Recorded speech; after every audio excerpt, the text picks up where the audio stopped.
Hello everyone, my name is Joshua Simon Carter, and today I'm going to be doing Bible teaching entitled Laudato Si, Science, and what the Bible says about it. Let us all pray. Father God, we come to you at this hour to say thank you for this day. With this day, help us to come here to learn more about you and to expose the fake lies that this Pope has put into the world. Help us all to understand what we hear today and help my parents' minds be opened up to what I'm about to teach them. In Jesus' name I pray. Amen. Pope Francis is wildly anticipated. After 4 years of working on this project with Pope Francis's help, the letter has been officially released. The documentary tells the story of the famous encyclical Laudato Si. I started the movie, I think, with a prejudice that I felt that as a scientist or someone who believes in science, that people who believe in religion would naturally not be interested in my subject, the environment. I just wasn't aware. And when I read the encyclical, I suddenly realized, it's not the case. I lost my prejudice against a group of people who I thought weren't interested, and realized quite to the contrary, that now I don't think that we can solve any of the environmental problems without a moral component. The letter follows different ecological advocates from around the world: a climate refugee from Senegal, a young activist from India, 2 marine biologists from the United States, and the leader of an indigenous community in Brazil. As a scientist, the climate change issue is not new. I've been working on this issue since 1993, 30 years. So to bring the issue forward and make it about people, to make it about faith, to make it about your belief in what humanity can be on this planet, I think that is what the movie does for people. I think it helps to put the climate issue and biodiversity and these sort of scientific issues into the context of humanity. Different cultures, different religions, different perspectives, but the same cause. The movement that we are working on and the fight that we are having as activists for so long, it just feels like it's just going to be a lot more people listening and working. The letter strives to explain the complexity of climate change, but also aims to offer a message of hope, thanks to the testimonies of the people involved, including Pope Francis. All right. So, Laudato Si. I'm going to start on the first topic tonight. Laudato Si. So, the Pope has sent out letters to everyone, and he has said that we can all come together and we can fix climate change. So, now, we know what Laudato Si is. 2, science, and why scientists are not speaking up against this. Now you may be saying, but Joshua, there are scientists around the world saying what the Pope's saying, that we need to come together and we need to fix the earth, right? Like famous scientists like Bill Nye, all those people, all right? But the reason why scientists are not speaking out to this is because the Catholic Church has been doing something to the science community, has been continuing for over 1,000 years. You know what it's called? Scientific suppression. It's been done since basically the beginning of the Catholic Church. The most notable instance of scientific suppression is basically one dude came here. I don't remember the names, but one dude came here and he said, "You know what? Now I'm not going to go into this topic in depth. I'm just going to show you an example of what is happening to the scientific community." So one dude came in and he said, "You know what? I think the Earth, I think the sun rotates around us and all the other planets around us too. But that was false. And we now know, because we've been to space, we've done all that stuff, that we now know that the Earth is going around the sun. So the sun is the center of the solar system, not Earth. But when he originally said that, he was burned at the stake." What's his name? I don't know. But yeah, we'll put some subtitles in here saying their names. So that is basically an example of scientific suppression. So this one scientist who did his math, he did his research, he did all the stages of science which were around back then, but when he said something, he was labeled as a heretic and was burned at the stake. All because he said that this guy is false and that actually we rotate around the sun. It was true. Nowadays, we look back, we say that was true. But back then, all of them accepted that the sun rotates around us. And so basically, even though that was false, it was false.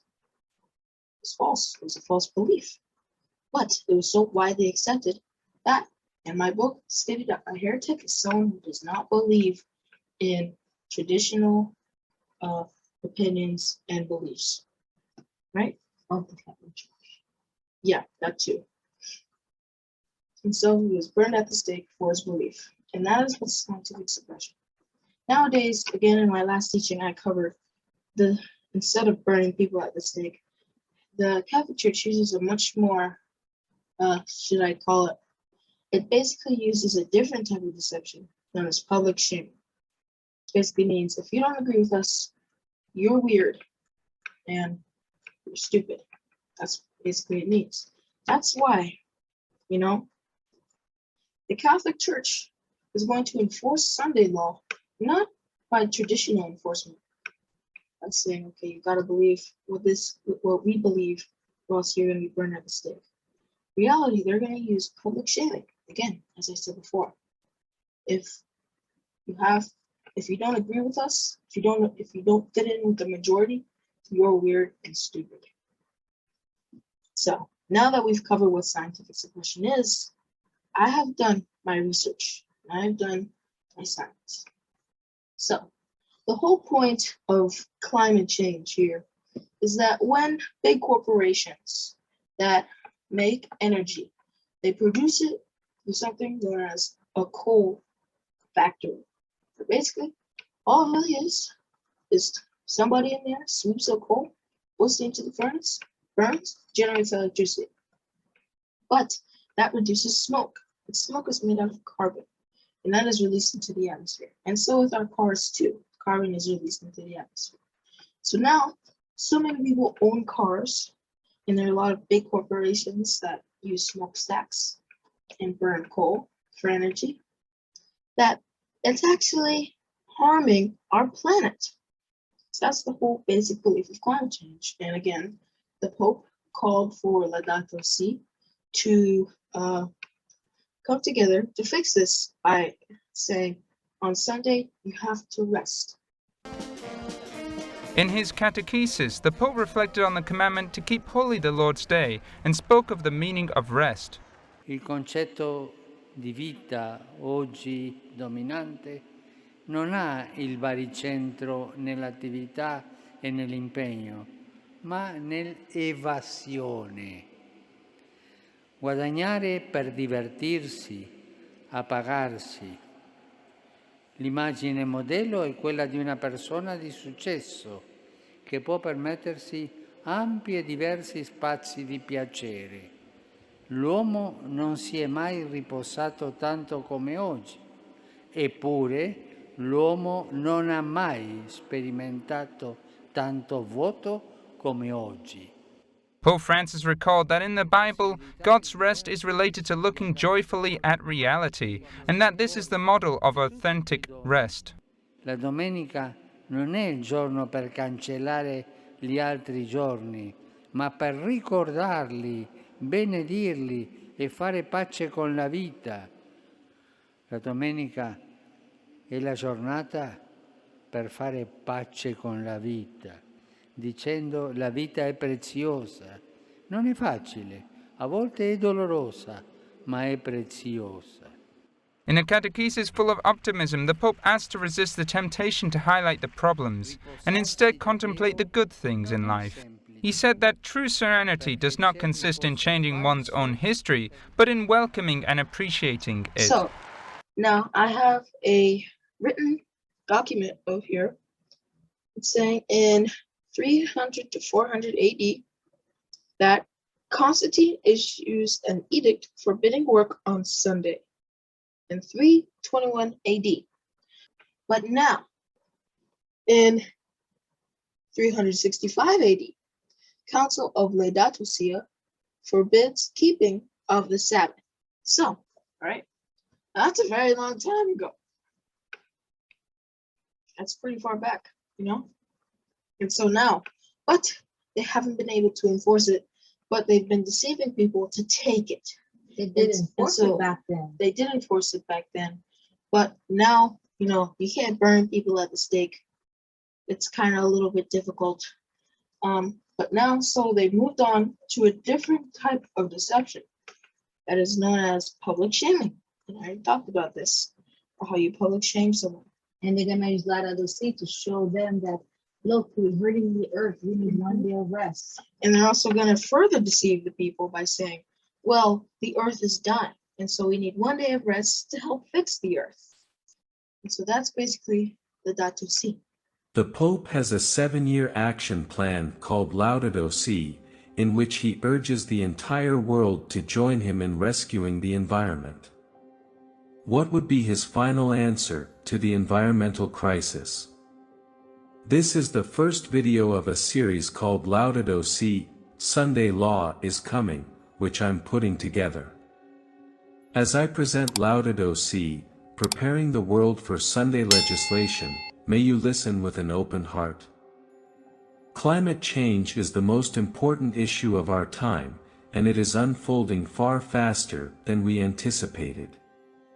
Climate change is wreaking havoc in every corner of the planet, with increasing temperatures spurring environmental degradation, natural catastrophes, weather extremes, food and water insecurity, economic instability, war, and terrorism. Sea levels are rising, the Arctic is melting, coral reefs are dying, the oceans are becoming acidic, and forests are on fire. Business as usual would not suffice.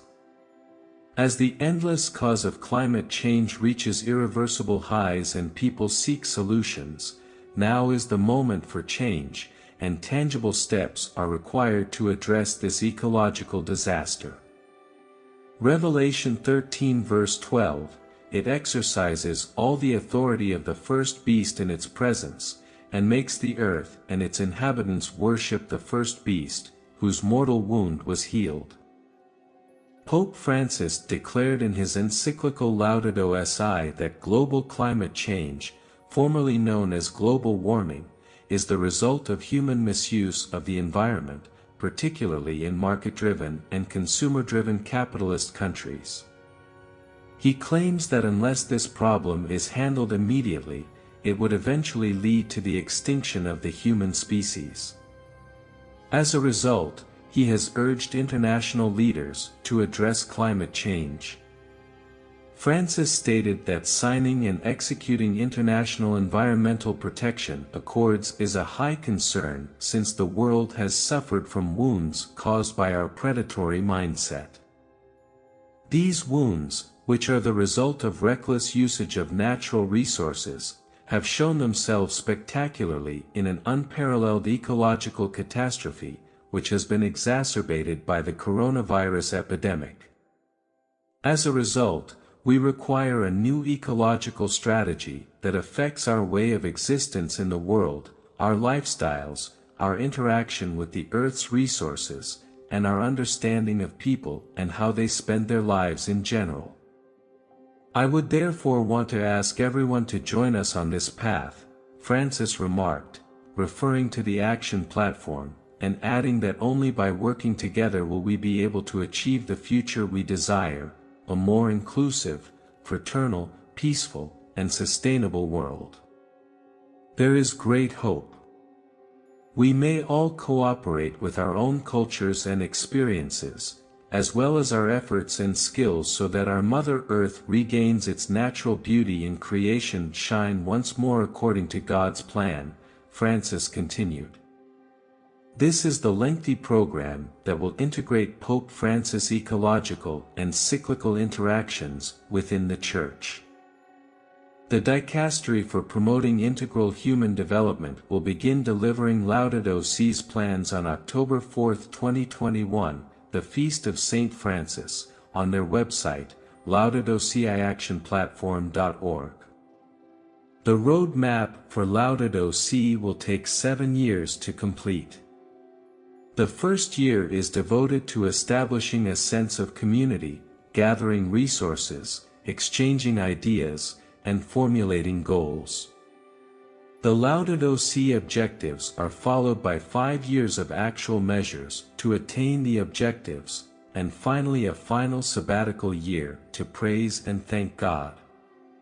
The biblical tradition reveals that this regeneration requires restoring and honoring the rhythms imprinted in nature by the hand of the Creator in Laudato Si's paragraph 72, and then Pope Francis makes remarks concerning the Sabbath.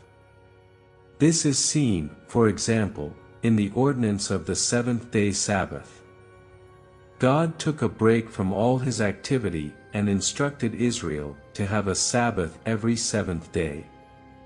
A sabbatical year was set aside for Israel every 7 years to give the country a thorough rest.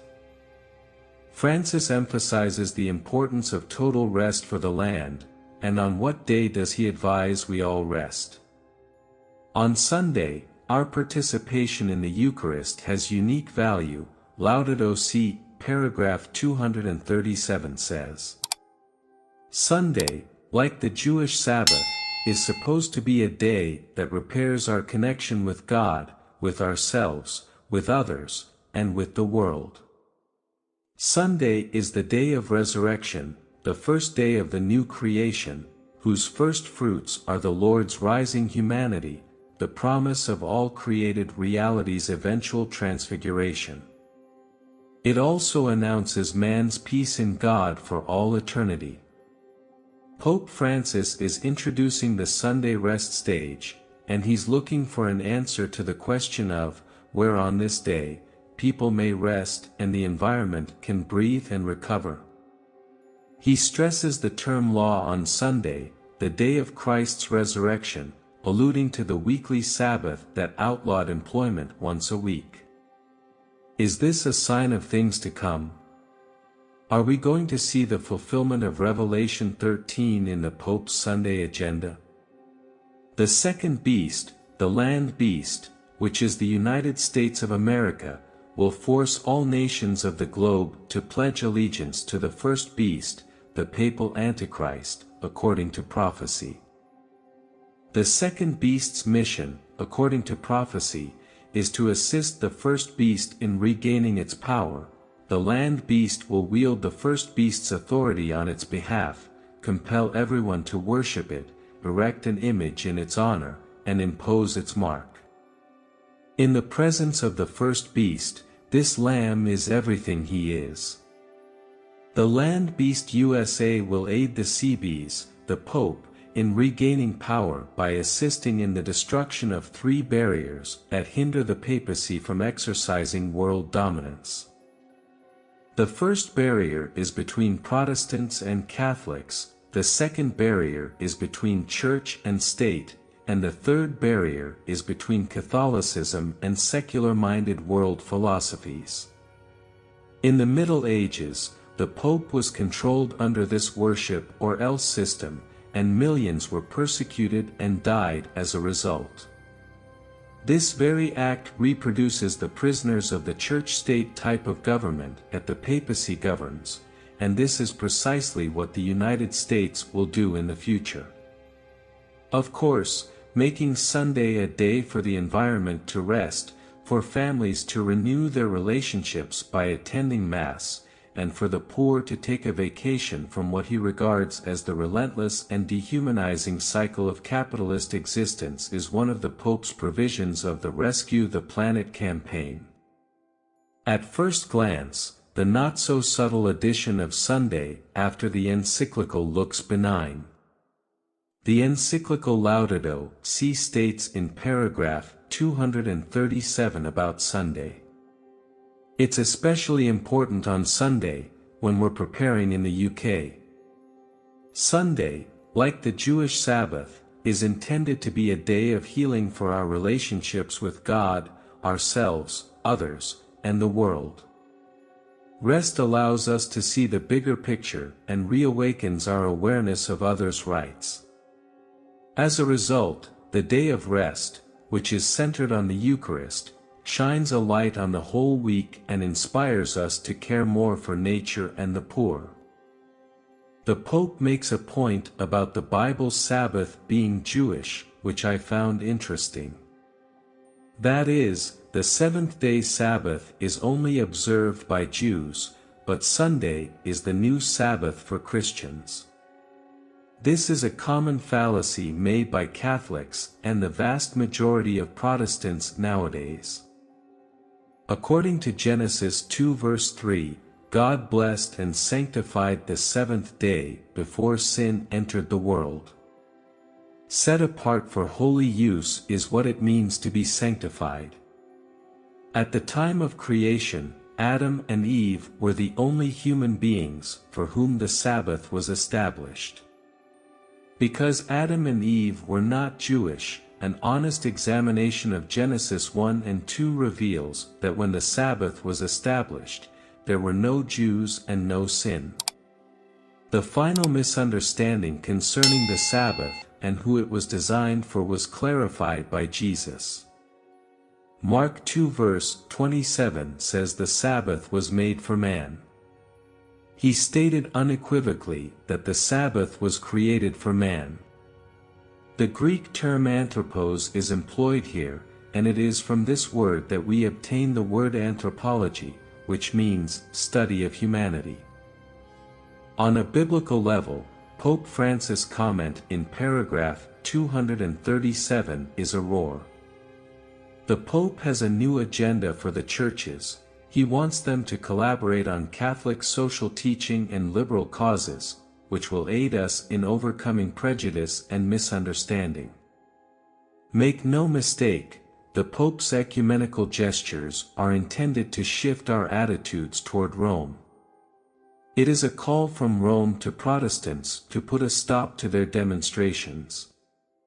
However, as Bible-believing Christians, we understand the papacy's ultimate goal in bringing global climate change to the fore.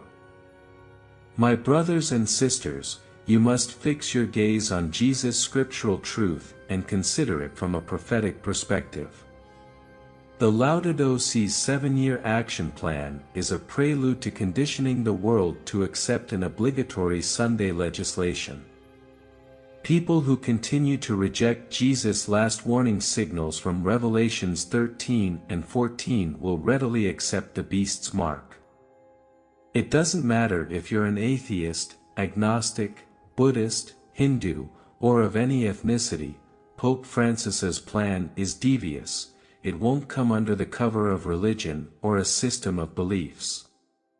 To rest the environment, Francis believes we must all be one in this Sunday loss.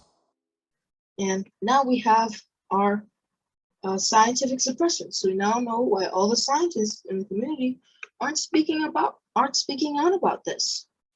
Now, the Pope said if no one is with him, he's gonna remove and them. you can go on the Laudato Si video. It's on YouTube right now. The letter. It's called The Letter. You can search it up, watch it. It basically says, if you don't stand with us, we'll just replace you. That's what he said. So now let us continue to the science part of why he's wrong. And this is my favorite part.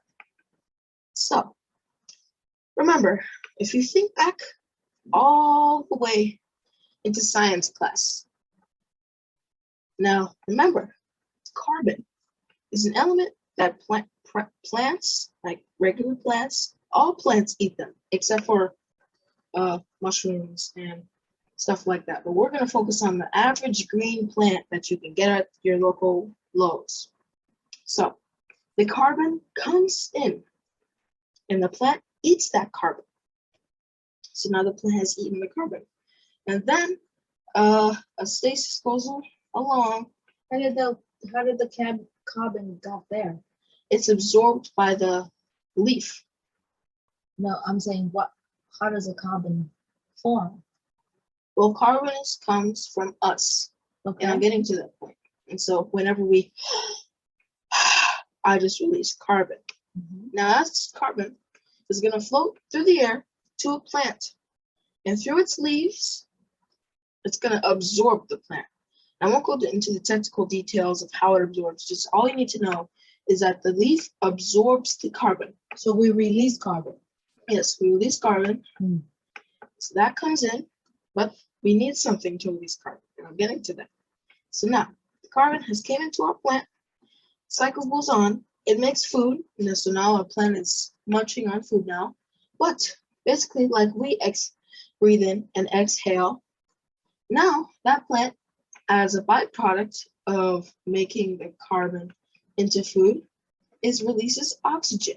And we take that oxygen, floats to us in the air, and we breathe it in, and then we exhale carbon, and the cycle continues. So, in theory, all right, and we're not, and another thing I want to point out too is that the oceans also absorb carbon. And a prime example of this, and scientists around the world talk about this.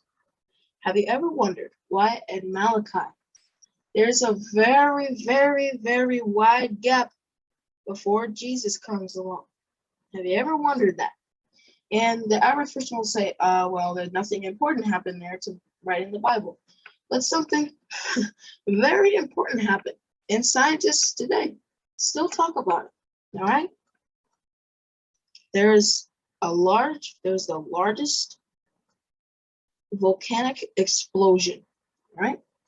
And we know this because of we have special equipment. We can find stuff that has been charred by this carbon and gives us evidence to believe that there was. And then basically what happened was the largest volcanic explosion happened. It was so large that it blotted out the sun for 2 years. All that smoke rising into the air covered the sky so much that you couldn't see the sun. Right? Imagine that. But nowadays, we can see the sun. The sky's clear. So why is that? Now, according to the Pope, when we release carbon, it hurts the ozone layer. All right?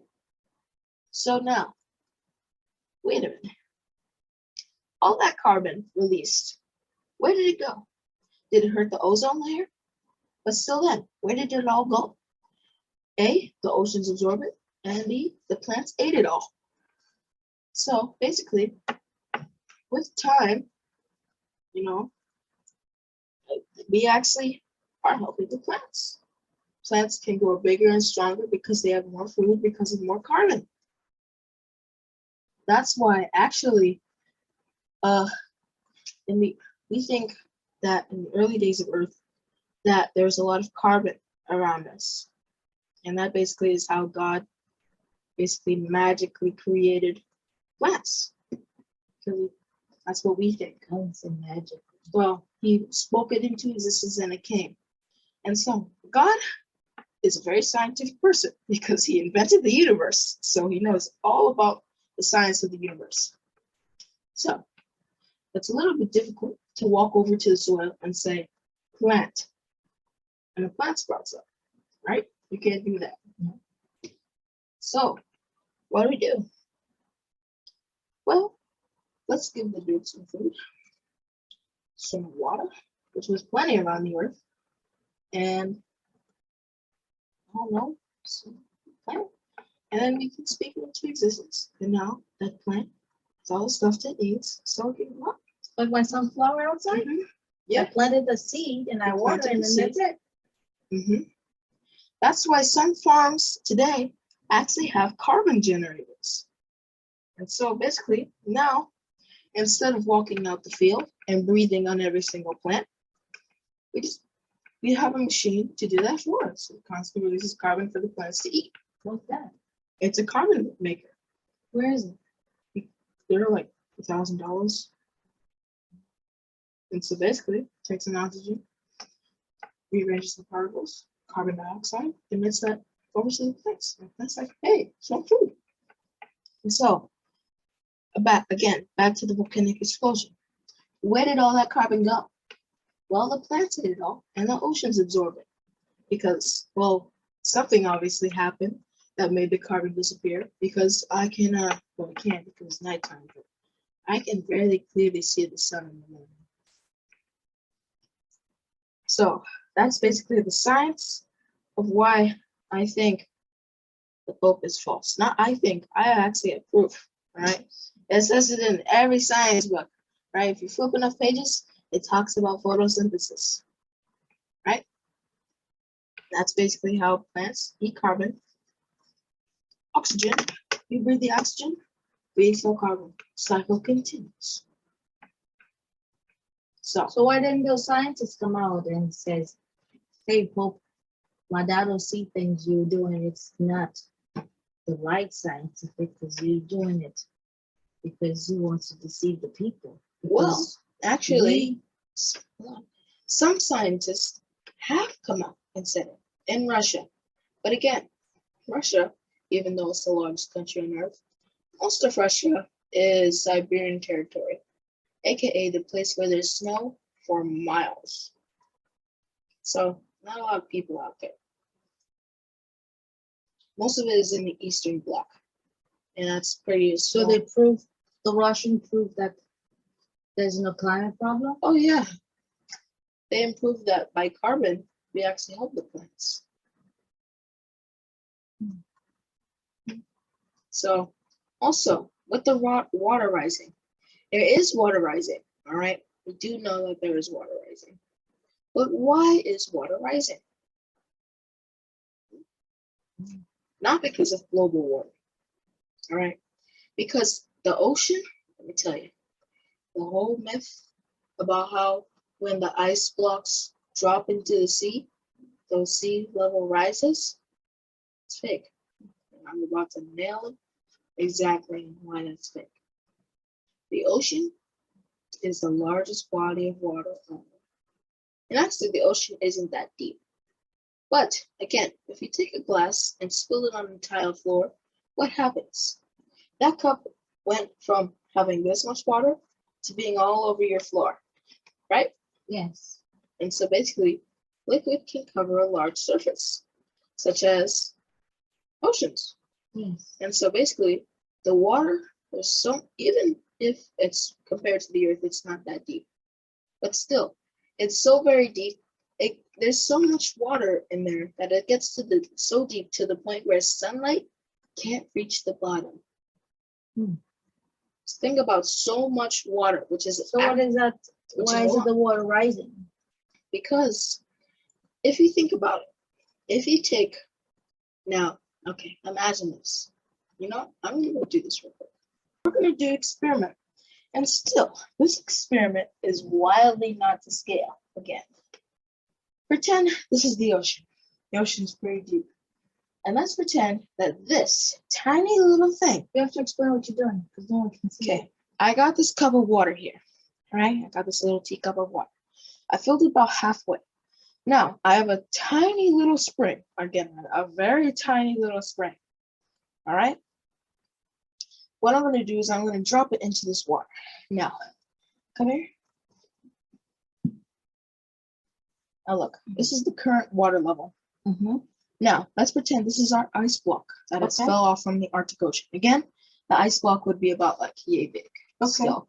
But we're just pretending this because even this won't even raise the water level. See? Now, if I have a little bit of water, now I'm going to drop it. Now, do you see any water rising? No. Exactly. So how do we get the water rising? Well, for that, probably because there, again, is an increase of carbon in the atmosphere. But again, there is carbon in the atmosphere, but it isn't hurting the planet. So it's not the carbon that's causing the water to rise. It's not the ice cubes. It's not the ice. Again, because, again, over time, even in cold places, all right, let's say you leave an ice block out there for about 1,000 years. when you come back, is your ice block going to still be there? No. Exactly. I mean, no, No. the sun. Yeah, exactly. There isn't much sun in the Arctic, but still, The sun. over thousands, if not millions of years, stuff kind of melts. And so, we performed our experiment. Even if we have an ice block the size of Saudi Arabia, all right, and we dump it into the ocean, it kind of didn't even work. So, again, there is carbon in the atmosphere, right? I'm not denying that part, but it's not hurting the planet. Again, because now let's get into what the Bible says about here, right? Anywhere in the Bible, and I've read this Bible over one time. I read it from Genesis to Revelation, right? Very close. Yeah, I did.